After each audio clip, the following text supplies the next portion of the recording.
은혜로운 찬양을 우리 주님께서 기쁘게 받아주신 줄로 믿습니다.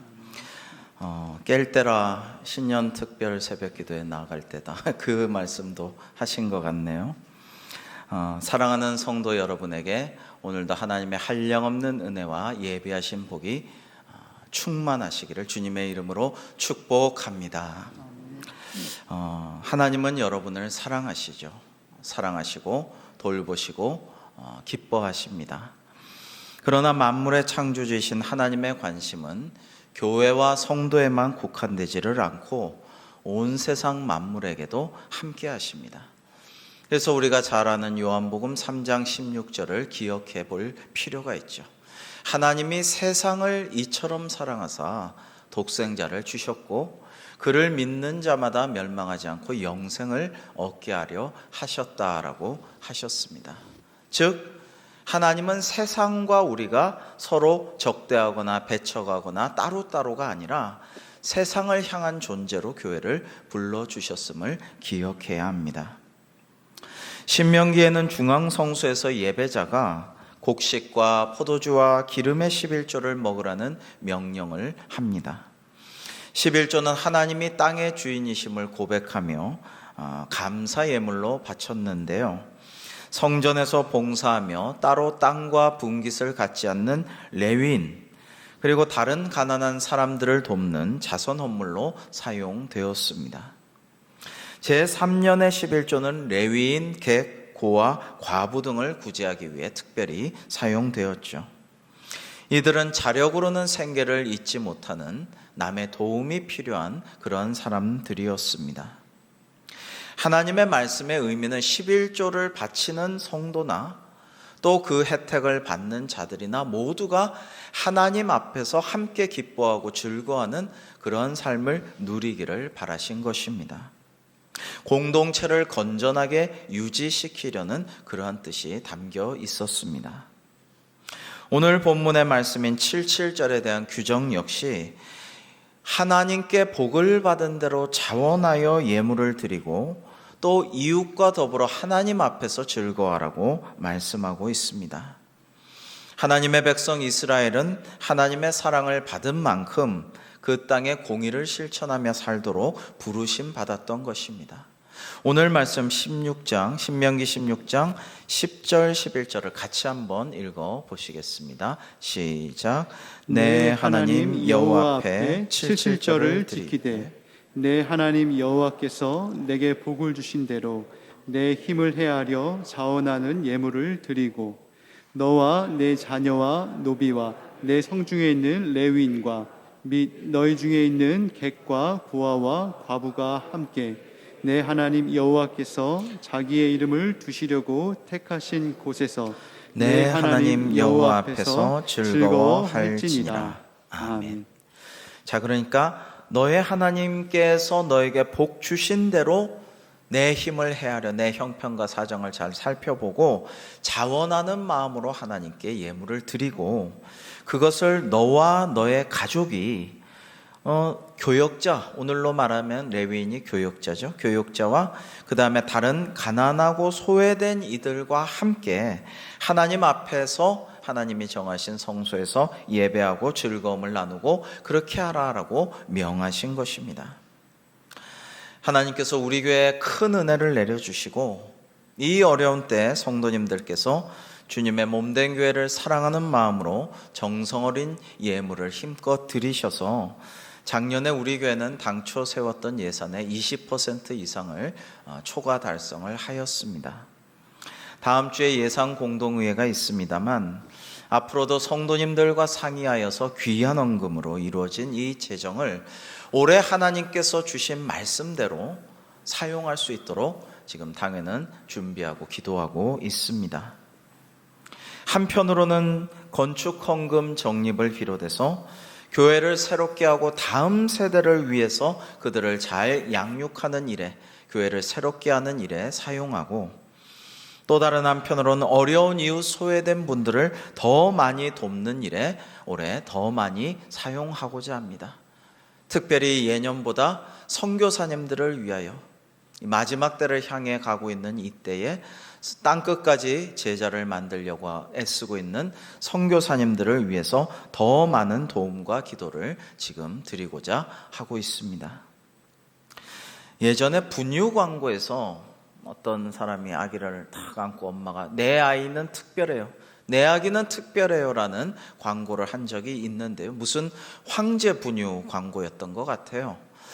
저는 그거 광고를 보면서 오랜만에 화가 나는 것을 느꼈어요. 화가 좀 나더라고요.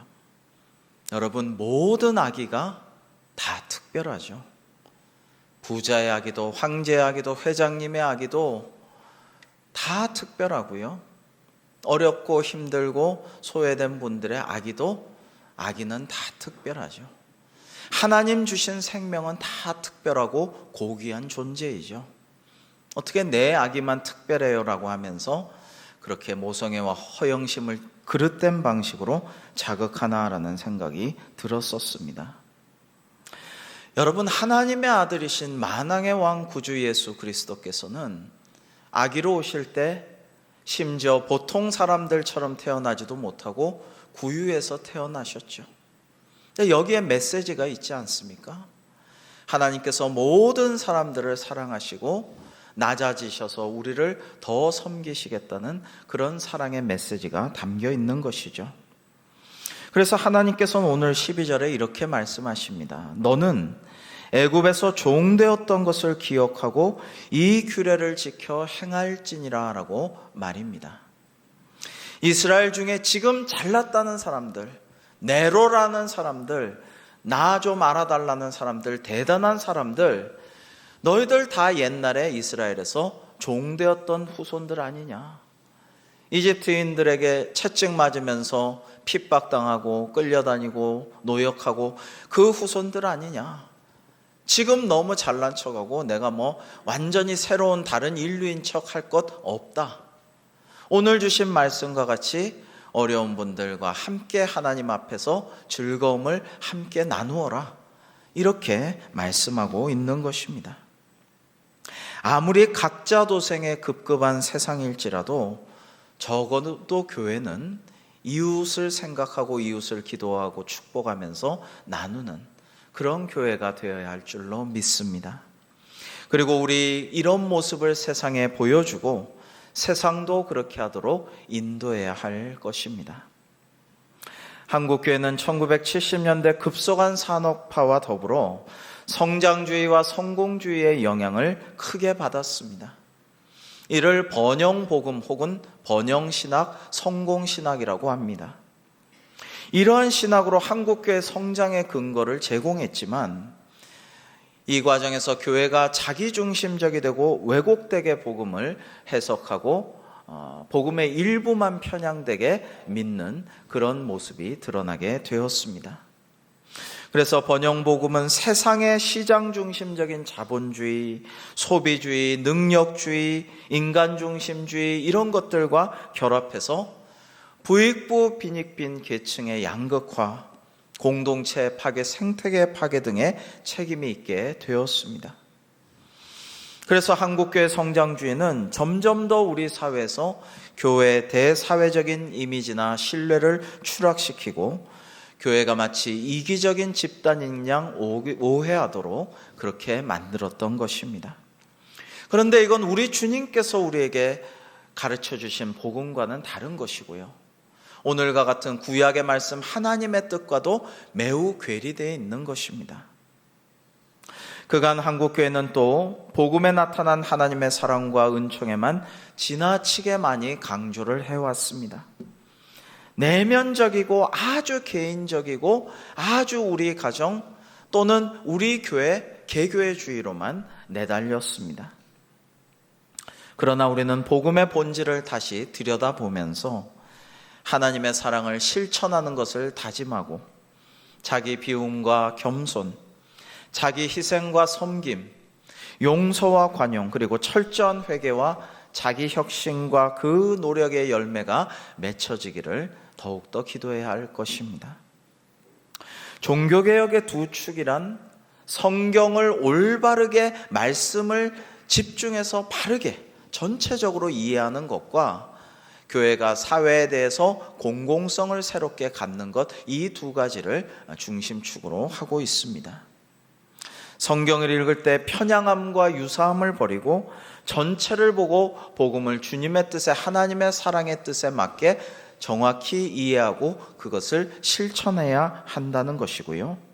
그렇게 복음의 원래 의미대로 한다면 한편으론 하나님을 사랑하면서 동시에 이웃을 사랑하지 않을 수 없는, 공공성이 회복되는 그런 결과를 낳게 되는 것입니다. 부와 번영이 있으면 책임도 뒤따라야 함을 아는 것입니다. 성공과 행복과 기쁨이 있으면 고난과 시련, 인내도 있으며 그럼에도 불구하고 감사함도 있어야 함을 말해주고 있습니다. 능력의 칼이 있으면 그 칼을 제어할 절제의 칼집도 성령의 열매로 갖춰야 함을 복음은 우리에게 말씀하고 있습니다. 개발의 이익과 편리함과 부가 있다면 생태계와 이웃과 어려운 이들에 대한 책임과 의무도 있음을 알아야 합니다. 여러분, 우리 당대의 부흥과 성장과 부와 성공과 번영을 이루었다면 다음 세대에게 우리가 책임이 있고 그들을 어떻게 돌봐야 할까를 생각하고 기도하고 그 일을 위해서 힘을 써야 할 것입니다. 사랑하는 성도 여러분, 이제 우리는 그간 복음이 지나치게 내면화되고 개인의 것인 양 사유화되고 너무 내세주의만 생각하고 편협한 것, 일부의 복음만 가르치던 것을 극복하고 오늘의 현실과 이 사회의 일반, 그리고 여러 사람들과 단체와 나라와 민족과 온 세계와 생태계 환경까지도 우리가 공익을 이루어가고 공공성을 갖추어 나가는, 그래서 이웃이 볼 때 참 대광교회는, 한국교회는 공익을 위해 힘쓰고 어려운 이들을 돕고 그리고 모두를 위해서 함께 가는 교회구나라는 그런 마음을 갖도록 우리가 기도해야 할 것입니다. 여러분, 올해 복음의 주제는 구약은 이 말씀이에요. 그리고 신약은 저기 표에 보시듯이 사도행전 2장 47절의 말씀입니다. 사도행전 2장 47절에 보면 또 온 백성에게 칭송을 받으니라 했습니다. 초대교회는 지역에서 온 백성에게, 불신자에게까지 칭송을 받고 인정받았다라는 것입니다. 여러분, 누군가 이사와서 동네 사람들에게 제가 이 동네에 처음 이사와서 잘 모르는데 어느 교회 가면 좋을까요? 라고 물어보면 동네 사람들이 나는 교회 다니지 않지만 대광교회가 좋아요, 대광교회 가세요 라고 할 수 있는 교회가 되어야 한다라는 것이죠. 그런데 지금까지 우리는 그러한 교회로서 지역사회의 인정과 칭찬을 받아왔습니다. 감사한 일입니다. 교회가 작은 섬김이라도 계속해서 지역을 위해서 섬겨주고 도와주고 지역을 위해, 이웃을 위해 기도하고 기여해 나갈 때 좋은 소문이 이어지고 칭찬과 인정도 이어지고 전도의 문도 지금 코로나로 잠시 닫혀 있지만 열리게 될 줄로 믿습니다. 세상이야 망하든 말든 담을 높이 쌓고 우리만 잘 되는 그러한 그릇된 사고, 우리 건물, 우리 땅, 지하도 이런 거 다 우리가 알아서 할 텐데 지역 주민들이 불편하거나 힘들거나 법적으로 맞지 않건 간에 그런 것들을 하는 교회는 하나님이 과연 기뻐하실까? 우리 교회는 지역사회를 향해 담을 높이 쌓지 말고 문을 활짝 열고 그들을 향해 나가 그들을 섬기는 그러한 교회가 되어야 할 것입니다. 우리에게 있는 복음의 생명력을, 주님의 사랑을 이웃에게 나눠 주어야 할 것입니다. 여러분, 정말 이웃을 이롭게 하는 일, 세상을 정말 이롭게 하는 일이 뭡니까? 그들의 영혼을 구원하는 일이죠. 그들에게 복음을 증거하는 일을 우리가 마땅히 해야 할 것입니다. 그래서 올해는 전도에도 힘을 쓰고자 합니다. 더 때를 얻으나 못 얻으나 어떻게든 기도하고 새로운 방식으로 전도에 나아가고자 합니다. 여러분, 어떤 유치원에서 선생님이 아이들을 모아놓고 이렇게 물었답니다. 여러분 아빠는 어떤 분이세요? 그러자 한 아이가 자신 있게 손들고, 우리 아빠는 큰 회사 사장님이에요. 그러자 어떤 아이가 또 질세라 손들고, 우리 아빠는 큰 병원 병원장님이에요. 그러자 또 아이가 손들고, 우리 아빠는 대학 교수 교수님이에요. 여러분, 어떤 분이시냐고 물어보았지, 직업 뭐냐라고 물어본 건, 너희 아버지 뭐 하시노? 무슨 직업이냐? 이렇게 물어본 건 아닌데, 그렇게 너나 없이 애들은 대답을 했다고 해요. 근데 한 아이가 고개를 푹 숙이고 가만히 땅만 쳐다보고 있길래 선생님이 다가와서 머리를 이렇게 쓰다듬으면서, 예, 너희 아빠는 어떤 분이시니? 라고 물어보았대요. 그러자 이 아이는 가만히 있다가 주저주저 하다가 한숨을 푹 쉬더니 우리 아빠는요, 사람은 착해요 라고 대답했다라고 합니다. 여러분, 이 이야기가 IMF 한파가 몰아쳐서 수많은 사람들이 대량 해고를 당할 때 서글픈 이야기였어요. 그런데 저는 그 이야기를 들을 때 이런 생각이 들었습니다. 여러분, 사람이 착하면 되는 것 아닌가? 하나님 보시기에 사람이 착하면 그게 우선 아닌가? 이런 생각이 들었습니다. 세상에서 성공하고 부를 쌓고 남들에게 보란듯이 자랑하고 그렇게 하는 것보다도 사람이 착해서 하나님께서, 야, 너 참 착하고 충성된 종이로구나, 이렇게 하나님의 칭찬을 받을 수 있다면 그게 최고 아닌가, 이런 생각을 하였고요. 우리 대광교회 성도 여러분은 모두가 주님 보시기에 착한 사람, 착한 성도 되시기를 주님의 이름으로 축복합니다. 여러분, 성도 한 분 한 분이 모여서 교회가 되는 것입니다. 교회는 우리 성도들의 모임이죠. 여러분들이 한 사람 한 사람, 저와 여러분이 착하게 된다면 우리 대광교회는 착한 교회일 것입니다. 여러분, 대광교회가 무엇보다도 착한 교회 되었으면 좋겠다, 이런 생각을 합니다. 착한 교회는 하나님을 잘 섬기고 예배에 힘쓰기도 하지만은 불쌍한 이웃들을 그냥 지나치지 못하고 어렵고 소외된 자들을 찾아가서 위로하며 기도하고 축복해주고 현실적인 도움도 주는, 나눠주고 베풀어주는 그런 교회가 하나님 보실 때, 또 세상 사람들이 볼 때에도 착한 교회가 아닐까, 그런 생각을 합니다. 이것이 몸짓과 제사는, 건물과 그리고 부동산과 그리고 수많은 부는 공룡처럼 크고 불렸지만은 세상 사람들은 나몰라라고 복음의 진정한 의미를 도외시하는 교회보다 훨씬 더 하나님께서 기뻐하시는 교회가 아닐까, 그런 생각을 합니다. 초대교회는 구원받는 자가 날마다 늘어가는 교회였습니다. 사도행전 2장 47절은 주께서 구원받는 사람을 날마다 더하게 하시니라 라고 말씀하십니다. 그런데 이게 의도적으로 부흥을 주시옵소서 막 이런 것이 아니고요, 아주 자연스럽게 그 앞에 말씀과 같이 말씀과 기도에 힘쓰고 모이기에 힘쓰고 진정한 참된 예배를 드리고 나눔과 교제가 아름답게 이루어지고 지역사회에서도, 야, 저 사람들 참 착하다, 저 사람들 참 사람이 됐어, 저 사람들 참 훌륭해, 이렇게 인정받게 되니 사람들이 자연스럽게 찾아오고 모여들고 부흥하게 된 것입니다. 그간 교회는 코로나로 많이 주춤할 수밖에 없었습니다. 그러나 이제 다시 초대교회처럼 우리 교회 날마다 성장하는 교회, 날마다 믿는 자의 숫자가 늘어가는 교회, 날마다 전도가 되고 새가족이 우리 교회로 찾아오는 그런 교회가 되기를 주님의 이름으로 축원합니다. 우리 교회가 앞으로 더 부지런히 전도하고 새가족들을 그리스도의 장성한 분량에 이르게까지 어머니처럼 양육하는 교회가 되기를 간절히 기도하고 있습니다.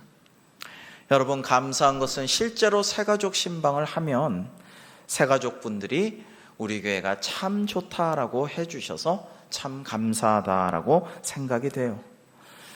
우리 교회 오면 늘 반갑게 안내해주고 인사하고 또 새가족 양육도 잘 가르쳐주고 도와주고, 그것은 기본이고, 동네 다니다가 관양시장 지나다가 어떤 분이 인사를 하는데, 아니 누가 나에게 인사하지? 마스크도 썼는데 뭐 나를 이렇게 인사를 하지? 누구세요? 그랬더니 대광교회 제가 집사인데요, 새가족이시잖아요, 반가워요 하고 덕담도 하고 인사를 나눴다고 해요. 몰라 뵈서 죄송합니다, 고맙습니다. 산에 등산을 가는데 땀 흘리고 땀 닦고 있는데 또 누가 와서 인사를 하고 반가워요. 그래서 또 몰라 뵈서 누구시죠?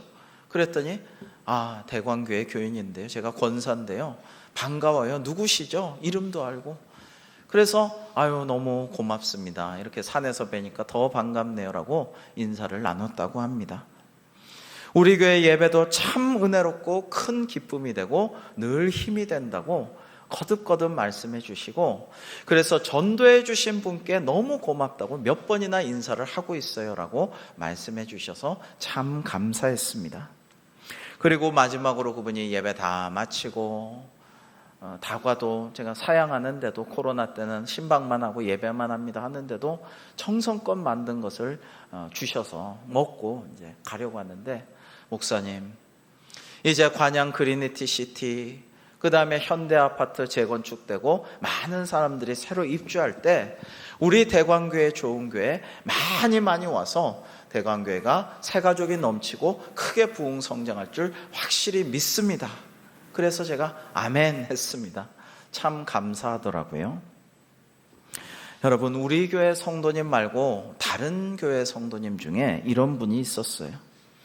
교회 다닌 지는 오래됐지만 솔직히 주일마다 교회 가기가 너무 지겹고 그 시간이 너무 아깝고, 그러나 또 믿는 집안에서 오래 믿어왔는데 교회는 가야지, 주일마다 습관적으로 교회는 가지만 재미없다, 시간 아깝다, 이러고 교회를 오래오래 다녔어요.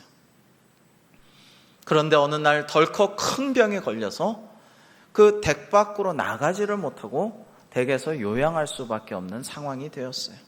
요즘 같으면 온라인 예배 드릴 때인데 그 전 이야기입니다. 이분이 아파서 댁에서 요양만 하고 집 밖을 못 나가는데, 막상 그렇게 되니까 가장 가고 싶은 데가 어딜까요? 교회가 가장 가고 싶더라. 예배가 너무 그립더라. 이 찬양대 찬양 듣고 싶더라. 정말 같이 기도하는 그 영적인 순간이 그립더라. 정말 그 얘기를 하셨어요. 그리고 그때 비로소 생각났어요. 이게 내가 골프장 가거나 어디 놀러 가거나 여행 가거나 이게 아니라 교회가 가장 그립고 예배가 그리운 것이 시편 84편에 나오는 그 시편 기자의 심정이 이제 이해가 됩니다. 만군의 여호와여, 주의 장막이 어찌 그리 사랑스러운지요. 주의 궁정에서 한날이 다른 곳에서 첫날보다 나은즉 악인의 장막의 거함보다 내 하나님 문지기로 있는 것이 좋사오니, 이 말씀이 정말 내 심정이구나, 이해가 된다라는 그런 이야기를 하셨습니다. 여러분, 성도가 복받는 것이 우선적으로 어디에서부터 출발합니까? 우리가 모이기를 힘쓰고 예배 잘 드리고 예배에서 은혜 받고 하나님께 영광 돌리고 찬양하고 기도하고 말씀 잘 새겨듣고 그 말씀대로 실천하기를 결단하고 또 실천하고, 이제 복이 거기서부터 나오는 것이죠. 복의 근원이 거기서 나오는 것입니다. 그래서 우리가 예배 잘 나오고 잘 모이고 예배에 힘쓸 뿐만 아니라 지금 온라인 예배밖에 안 되는 상황이 있을 때에는 이전보다 더 온라인 예배를 경건하게 거룩하게 잘 드리고, 그렇게 하다 보면은 은혜 받고 교회를 사모하는 마음이 자꾸 생기게 되죠. 자꾸만 기도하는 마음이 샘솟게 되죠. 아픈 환우 누구도 생각나고, 지금 어려운 순간을 겪고 있는 어느 분도 생각나고, 지금 경제적으로 참 딱한 환경에 있는 누구도 생각나고, 내 도움과 가르침을 잘 내가 이끌어주고 내가 멘토가 돼주면 저분은 앞으로 교회에 크게 충성하고 주님께 큰 영광 돌려드릴 분인데 라면서 아주 애틋하고 아쉬운 마음에 더 잘 내가 좀 가르쳐주고 이끌어줘야지, 그런 마음이 막 샘솟게 된다라는 것입니다. 지난주 중에 어떤 분을 만났는데 그 아프신 곳은 좀 괜찮으세요? 요즘 여쭤보니까 아유 목사님 똑같아요. 그냥 계속 치료하면서 그냥 유지하면서 사는 거죠. 그래요. 계속 기도하겠습니다 했더니 그래도 목사님 괜찮아요. 감사해요. 이만하기 다행이고 큰 어려움이나 죽을 병 아니라서 내가 일을 못하거나 뭐 생활을 못하는 게 아니니까, 운동이나 그 전에 즐기던 뭐 이런 걸 못하기는 하지만 그래도 괜찮아요. 오히려 감사해요. 그리고 아프다 보니까 더 아프고 힘들고 기도가 필요한 분들이 자꾸 생각나요. 더 기도하게 됩니다. 더 심하고 아픈 병 걸리신 분들 더 생각하고 기도하게 됩니다 해서 참 감사하다 이런 생각을 했어요. 여러분, 이것이 복음으로 복을 받는 사람들의 모습이 아닐까요? 이런 분들을 하나님이 복 주시고 또 주시지 않겠습니까?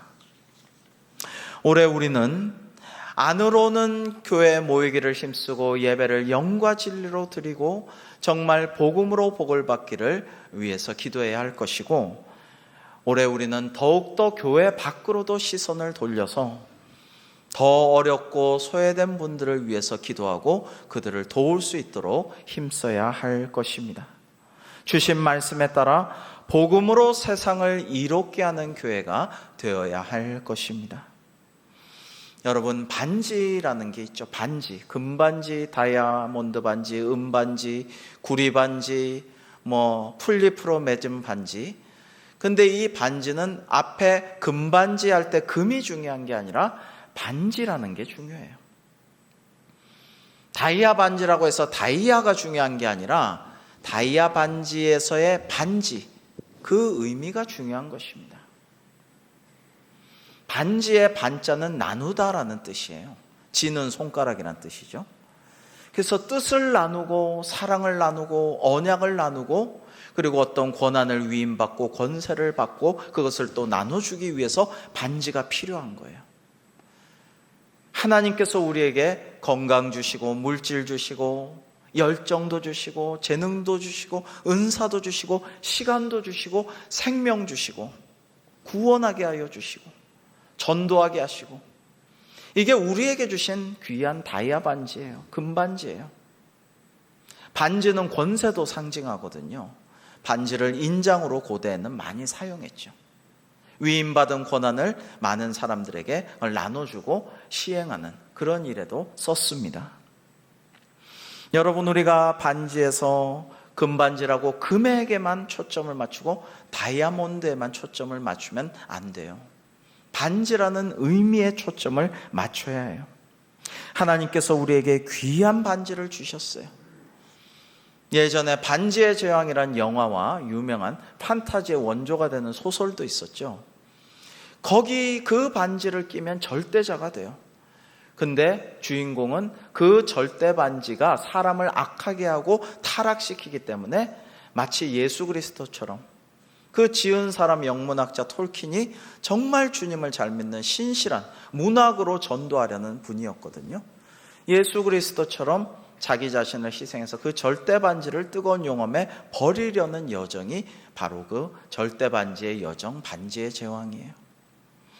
여러분, 우리에게 하나님께서 주신 반지가 있어요. 금반지, 은반지, 다이아반지, 구리반지, 여러 가지 반지를 주셨어요. 그것은 한편 하나님께 영광 돌리며 이웃을 복되게 하고 하나님의 뜻을 복음으로 나누고 그 사랑과 복음의 의미를 이웃들과도 나눠주려고 우리에게 권세도 주시고 능력도 주시고 재능과 은사 모든 것을 주셨습니다. 하나님께서 주신 것들을 우리는 하나님의 뜻대로 복음대로 이웃에게 전하고 사랑을 증거하면서 그렇게 더불어 살아가야겠습니다. 사랑하는 성도 여러분, 우리 오늘은 함께 이렇게 기도하면 좋겠어요. 우리 화면을 보시면서 함께 한 마음으로 우리 교회가 이런 교회 되게 하옵소서라고 기도하겠습니다. 시작. 주님, 대광교회가 초대교회 같은 교회 되게 해 주시옵소서. 주님, 대광교회가 말씀 충만, 기도 충만한 교회 되게 해 주시옵소서. 주님, 대광교회가 모이기에 힘쓰는 교회 되게 해 주시옵소서. 주님, 대광교회가 나눔과 교제가 있는 교회 되게 해 주시옵소서. 주님, 대광교회가 불신자들에게도 인정받는 교회 되게 해 주시옵소서. 주님, 우리 대광교회가 날마다 성장하는 교회 되게 해 주시옵소서. 아멘. 기도하시겠습니다. 하나님, 오늘 주신 말씀과 같이 저희를 사용하여 주셔서 올해 우리 교회도 초대교회처럼 성도들이 더욱 교회를 사모하고 예배에 힘씀과 동시에 이웃과 세상을 이롭게 하기 위해 기도에 힘쓰고 말씀대로 복음대로 실천하는 은혜로운 역사가 충만하여 하나님의 칭찬과 인정과 상급을 크게 받아 누리는 저희 대광교회 되게 하여 주시옵소서. 예수님의 이름으로 기도하옵나이다. 아멘.